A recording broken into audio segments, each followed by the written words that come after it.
is that they will sell his lease to a Chinese or Indian company like is happening in Pennsylvania. We grow more hopeless by the day as they prepare to cut down more trees to put in the pipelines and compressor stations that will eventually connect the wells.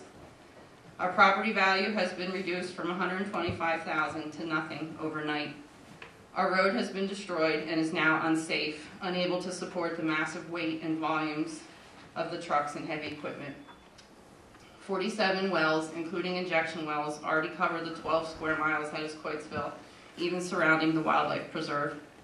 We have already had a blowout of at least one well, a chemical spill, a tear in a waste pit liner, and again they are only getting started.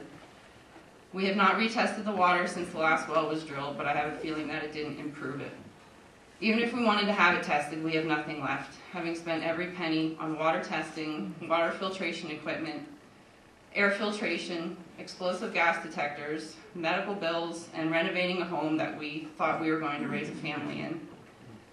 Many things have improved for me medically since I stopped drinking the water, but I know that much damage has been done. I continue to have occasional kinetic tremors in my hands due to neurological side effects.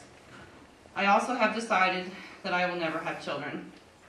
Attempting to give birth would put me at high risk for rupture or hemorrhage from the damage that was done to my intestine.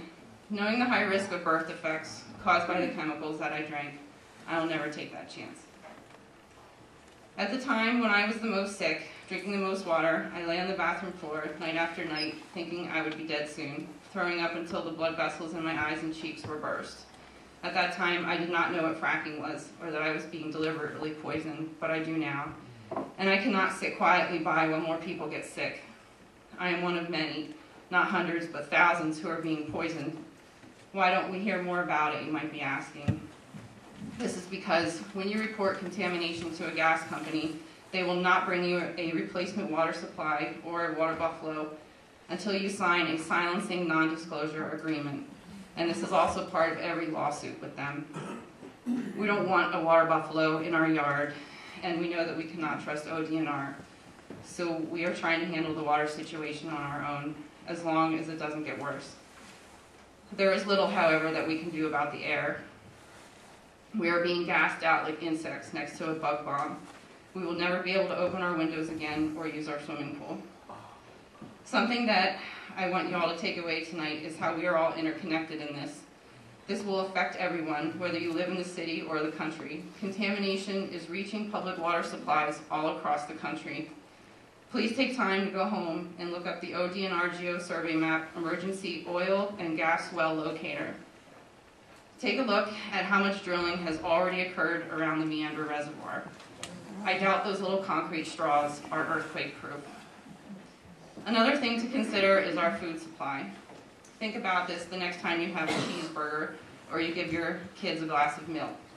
Did it come from one of these cows? While I'm not a scientist, I do know one thing for sure. The air and the water doesn't respect a property line. Neither do the deer or the fish or the birds. There's nothing clean or safe about the current methods of extracting natural gas, and the current laws do little to keep us safe. Adults and children alike are getting extremely sick and even dying. The availability of affordable and thorough water testing is not being brought to the people in time. No job should come at the cost of people's health and safety. The workers in my neighborhood are all from out of state. I have all the proof that I need to show this is not safe. The oil and gas industry and the crooked government officials that work for them, not us, have proved nothing to me other than they are going to go down in history as some of the biggest liars and criminals that this world has ever seen. We have to do everything in our power to stop this now before more people get sick and more lives are destroyed. After all, we are human beings, and we should be treated as such, not like guinea pigs in an experiment or like canaries in a coal mine. We do have some good government officials here with us tonight, and they need your help and support. They cannot do this alone, and that's all I have to say for now. Thank you.